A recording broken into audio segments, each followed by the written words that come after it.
नमस्कार, मेरा नाम मिली है। मैं ब्लेसिंग्स टीम भुवनेश्वर से हूँ। आज हम लेखिका देना मरियम जी के द्वारा लिखी हुई पुस्तक the untold story of Sita या सीतायान के पार्ट 2 के चैप्टर 4 जो है सोमा relates Sita's journey into Lanka यानी सीता के लंका यात्रा का संबंध, उसका पहला खंड सुनेंगे। कुछ दिन बाद एक संध्या को माता सीता भोजन प्रस्तुत कर रही थी। तब लक्ष्मण ने श्री राम से पूछा कि उन्हें कोई एक अद्भुत सुगंध की अनुभूति हुई है कि नहीं, पर श्री राम ने मना किया। लक्ष्मण भावुकता से हंसकर बोले, मैं विस्मित हूँ, वो कौन सा पुष्प है जो इतना मनमोहक सुगंध फैला रहा है। माता के हाथों से बर्तन गिर गए जब उन्होंने ये एहसास किया कि वो सुगंध अभी उनके कुटिया के बाहर के परिसर में प्रवेश कर चुका है। इतना बोध होने तक ही उन्होंने एक नारी का स्वर सुना। माता उस नारी को ये कहते सुनी जो अभी उनके बगीचे में प्रवेश कर चुकी थी, मैं माया हूँ, एक साधु की पुत्री जो कि इस क्षेत्र में इतना जाने नहीं जाते हैं। मेरे पिताजी और मैं एक आश्रम में जा रहे थे। हमने सुना कि यहाँ 2 तपस्वी रहते हैं, तो मैं अपने हाथों से भोजन तैयार करके आप लोगों के लिए लाई हूँ। लक्ष्मण ने उसका स्वागत किया।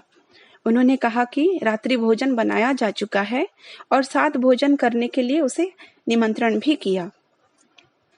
माता रसोई घर से निकलकर उस सुंदर नारी को देखा और उस सुगंध को अनुभव किया जिसे वो घृणा करती है। अब वो चारों ओर फैल चुका था। इतने दूर होते हुए भी माता उस स्त्री से निर्गत चुंबकत्व को अनुभव कर पा रही थी और तुरंत ही उन्होंने जान लिया कि ये वही राक्षसी है जिसके बारे में चंद्रिका कह रही थी। जब उन्होंने देखा कि लक्ष्मण ने उससे वो भोजन पात्र ग्रहण कर लिया है, माता दौड़कर वहां पर आई और उस पात्र को लक्ष्मण के हाथों से छीन कर ले गई।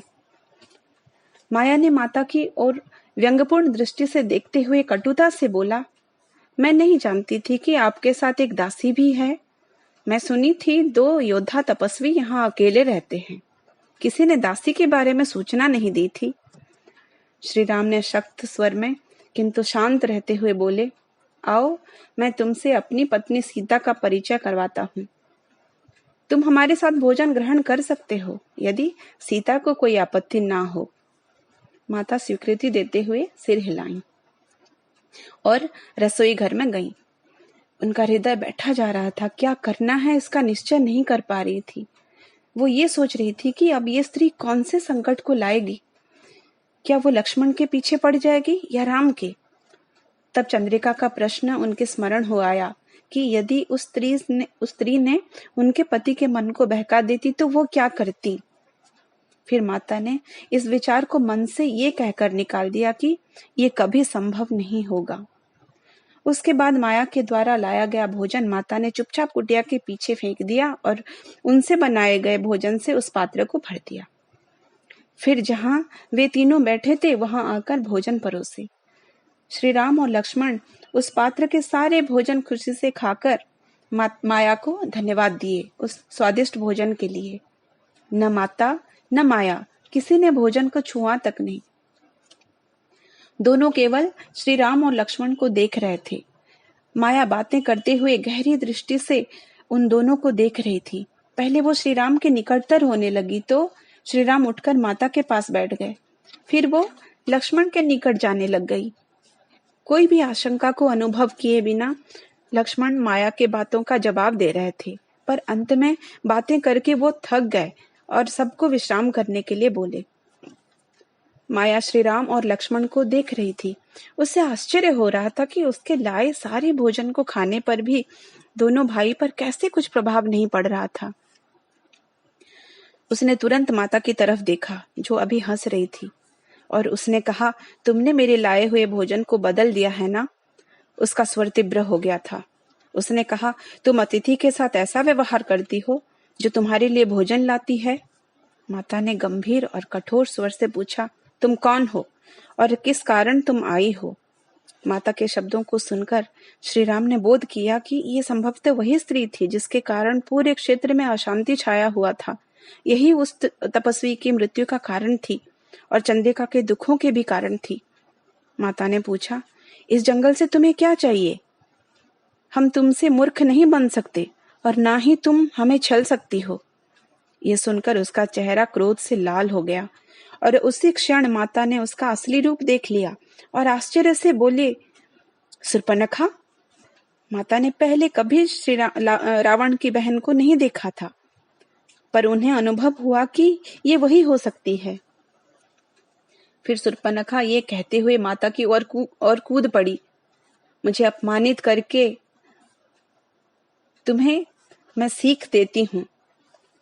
मुझे अपमानित करने की तुम्हें मैं सीख देती हूँ, किसान की पुत्री। उसने माता के गले को अपने बाहों से घेरकर दबाने की चेष्टा की। माता सांस नहीं ले पा रही थी। श्री राम माता को बचाने की चेष्टा की, पर तब लक्ष्मण ने तुरंत अपने चाकू निकालकर शूर्पणखा की तरफ फेंका। उस चाकू जाकर शूर्पणखा के चेहरे को क्षत कर दिया। उसके छेदे हुए नाक से रक्त बह रहे थे। उसने इन सबको श्राप देकर दौड़कर भाग गई। उसने अपने रक्त लगे उंगली से लक्ष्मण की ओर संकेत करके यह अभिशाप दिया, और तुम्हें अत्यंत पीड़ादायी मृत्यु मिलेगा। उसके शब्दों की गूंज अभी तक वायु में मौजूद था। अभी जो कुछ वहां पर हुआ उससे सब उत्तेजित हो गए थे। लक्ष्मण ने पूछा, ये स्त्री कौन थी? रावण की बहन, माता ने धीरे से उत्तर दिया। श्रीराम माता को बिठाकर उनके गले को संवार रहे थे। शूर्पणखा की उंगली से माता के गले में गहरा दाग हो गया था। वो बोली, मुझे भय है कि ये उसका अंतिम प्रहार नहीं होगा। इसी ने ही चंद्रिका के पति का जीवन लिया था और न जाने कितनों के। श्री राम ने कहा, मैं जानता हूँ, उसका आगमन एक संकेत है। हम बहुत जल्दी रावण का सामना करेंगे। अपनी बहन के क्षत को बिना उत्तर दिए वो कभी ग्रहण नहीं करेगा। माता ने कहा, उसकी विरूपता से मैं दुखित हूँ। उसका मुझे पूर्वाभास हो गया था।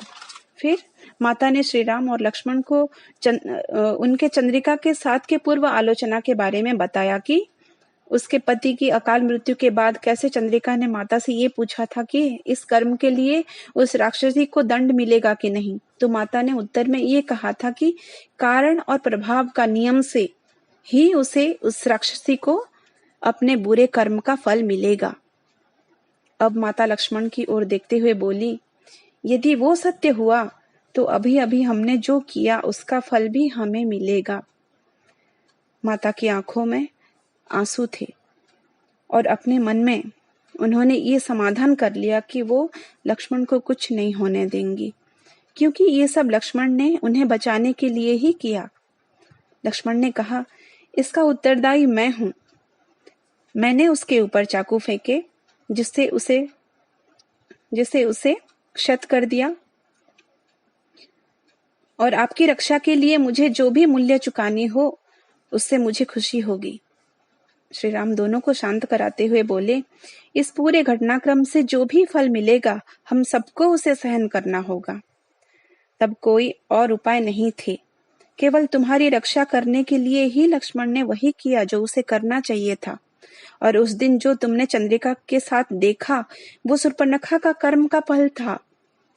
जैसे उस बेचारे तपस्वी की मृत्यु उसके कर्म के फल थे, ये सत्य है कि किसी भी निहत्य स्त्री को क्षत पहुंचाना अपराध है, यहाँ तक कि एक राक्षसी को भी, और यहाँ तक कि अगर उसने अत्याचार भी किया है तब भी।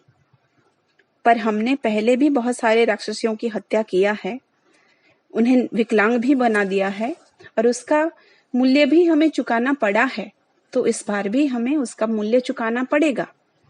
माता ने उत्तर दिया, वो निहत्था नहीं थी। उसकी छल शक्ति, उसका मायावी शक्ति ही उसका अस्त्र था और ये एक युद्ध था। राम ने सहमति देते हुए कहा, आगे जो आने वाला है उसके लिए हम सबको तैयार रहना है। लक्ष्मण अभी भी समस्या में दिख रहे थे। श्री राम ने उन्हें कहा, तुमने वही किया जो तुम्हें करना आवश्यक था लक्ष्मण। यदि तुम हस्तक्षेप नहीं किए होते तो सीता को भीषण क्षति पहुंची होती। ये सब बहुत शीघ्र हुआ लक्ष्मण। तुम और मैं सावधान नहीं थे। उस स्त्री से उत्पन्न होने वाले संकट को केवल सीता ने जान लिया था और इसीलिए उन्होंने उससे लाए गए भोजन को बदलकर अपने हाथों से बनाए भोजन को हमें खिलाया।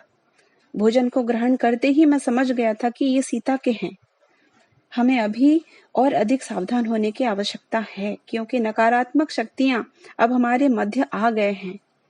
अगले दिन सुबह जब माता भोजन बनाने के लिए रसोई घर में प्रवेश की, तो उस स्थान पर 3 चिड़ियां मृत पड़े थे, जहां उन्होंने सुर्पनखा के द्वारा लाए गए भोजन को फेंका था।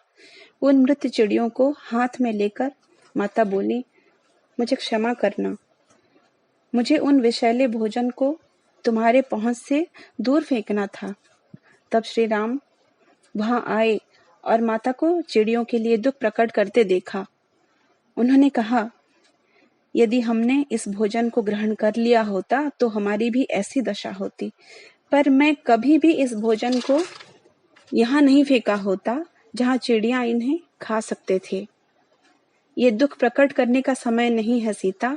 इस भोजन के शेष होने तक अनेकों की मृत्यु हो जाएगी। तो आज के खंड में इतना ही मित्रों। नमस्कार।